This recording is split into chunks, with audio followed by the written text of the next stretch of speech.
Yeah, the initial thoughts were I thought our offense was running in mud, especially in the first half. I don't know what much of that was, to be honest. But probably for the third or fourth time this year, our defense kept us alive. And again, eventually to hold them to 26% from the field. Defense largely happy with, offense a million miles from happy. We obviously saw Hanju miss today's game. Yep. Do you kind of have a timeline of when you expect her to come back? No. And Sorry, no, it wasn't me trying to be rude. I have no idea. Like, obviously, we flew her over expecting to play, and she didn't play. So clearly, it's not a long-term thing, we think, touch wood. But clearly, obviously, it wasn't ready to play today. We saw your Maya step up kind of in her place today. What did you kind of make of her, and how did you think she played? Yeah, I thought she was elite, terrific. Essentially, like the reason we got her in the first place, we thought her presence around the rim defensively all year has been really, really good for us. Again, she's top 2 or 3 in blocks in the league, despite playing 13 minutes a game. So her rim protection has always been elite, and it allows, if frees Maya to play more of the three-point line because she can deal with the big bigs. So defensively, she's been really good all year. But today, she rolled much harder in pick-and-roll actions. She was much more of a presence around the rim. I thought she was really, really good for us on both ends. I think one thing you kind of said last week about that Townsville game is that you started a bit soft and started a bit passive. Yep. Do you kind of think that today was kind of a similar thing to that? And if so, is that kind of a problem for you guys?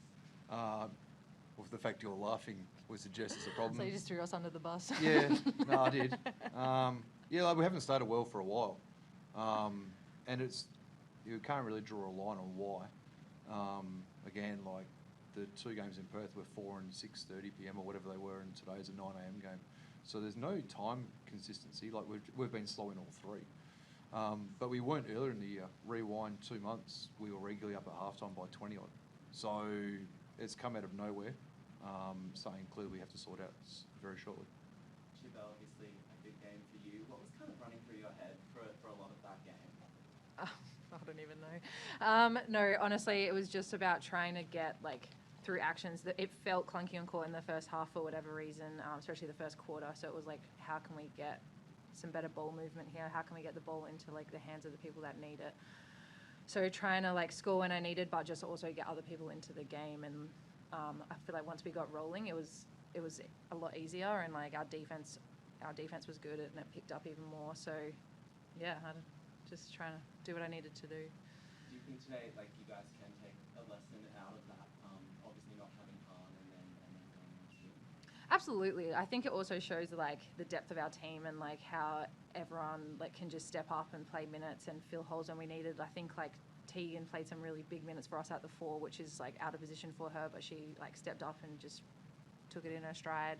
I think that everyone kind of had to get a few more boards or do a bit more of this or be more aggressive on D just to try and cover that Han loss. And obviously it's hard to do, and she's we'll need her moving forward, but just to get away with that one today was good. And we know Sydney's one of the best rebounding teams in the league, and today I think they put up 21 boards on you guys. What do you kind of make of that stat? Yeah, look, they were relentless on the O boards, and we were actually just talking in there about how even when we thought we'd boxed them out a few times, they just kept coming. And props to them,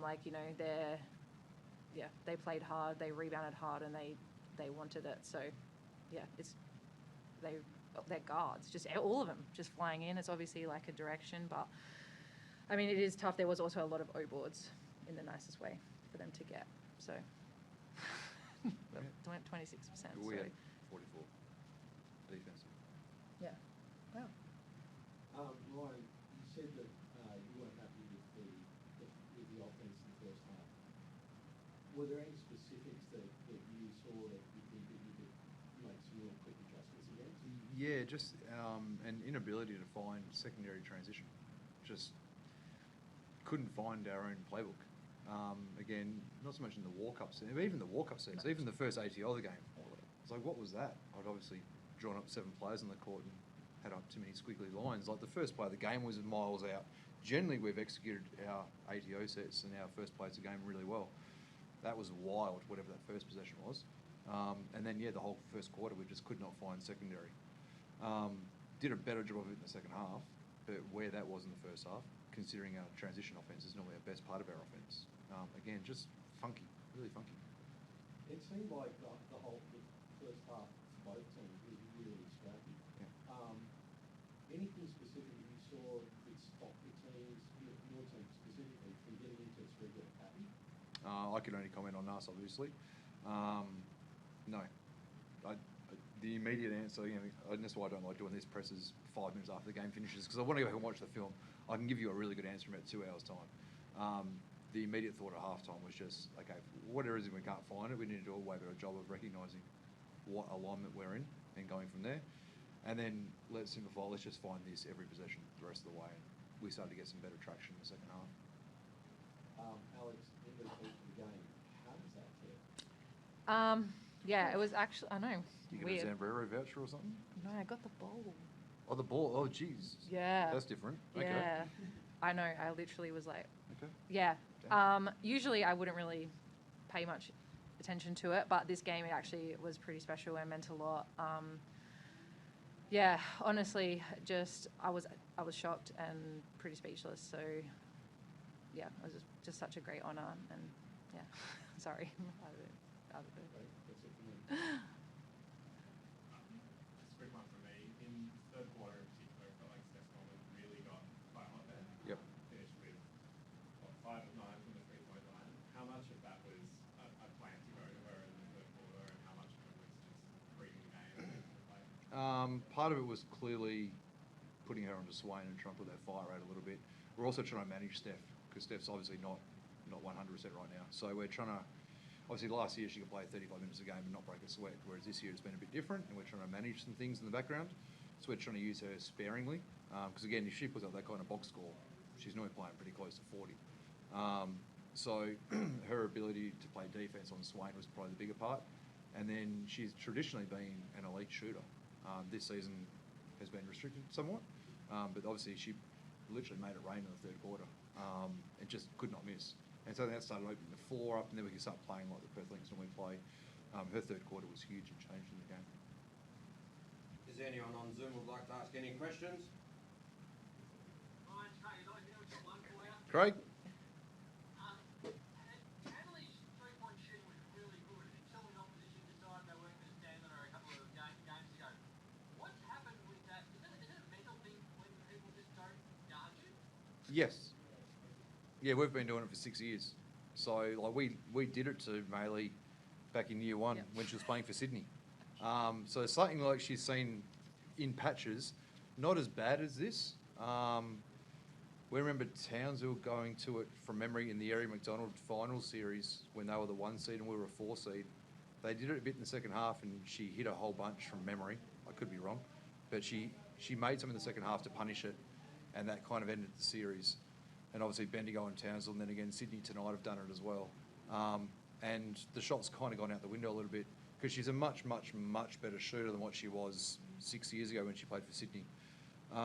So yeah, like when we saw Townsville do it, it's like, okay, it's interesting, but she is going at 38%. So it's a gutsy strategy that paid off in spades.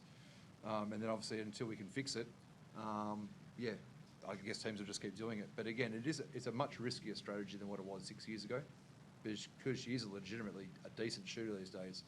It's just had a really bad 3-game sample size. She got 60% for her previous 4 games before they stopped guarding her. So Yeah. what do you say to her when you're seeing that impact her? Yeah, it's tough. Because we wanted to keep shooting it. Especially this year, it's a bit different in previous years because we would have 4 other shooters on the court with her. This year, obviously, you want to try and keep Hahn down low as much as you can. So moving the chess piece is a bit different for us this year. But yeah, we wanted to keep shooting it because you're right. She was going at whatever percentage it was the 4 games prior, and she was going at 38% for the season. So they're good shots for us, and probably more importantly from my side of things, if they are missing their threes that are predictable shots inside our offense that we want her shooting. So we should be gobbling them all up. That was probably the more disappointing part with the Townsville game. It's like we would press pause on the film. It's like, who doesn't think Maylee should shoot this? And like, not a hand would go up. It's like, cool, so why is one person going to rebound it? And they go, yeah, okay. So again, the shot will come back. We've got a few players right now not playing at 1,000%, and that'll happen in a season when people ebb in and out of form. We're positive she'll be fine again come finals time. Thank you. I love your socks. All right, thank you so much, guys. Thanks, guys. Thanks,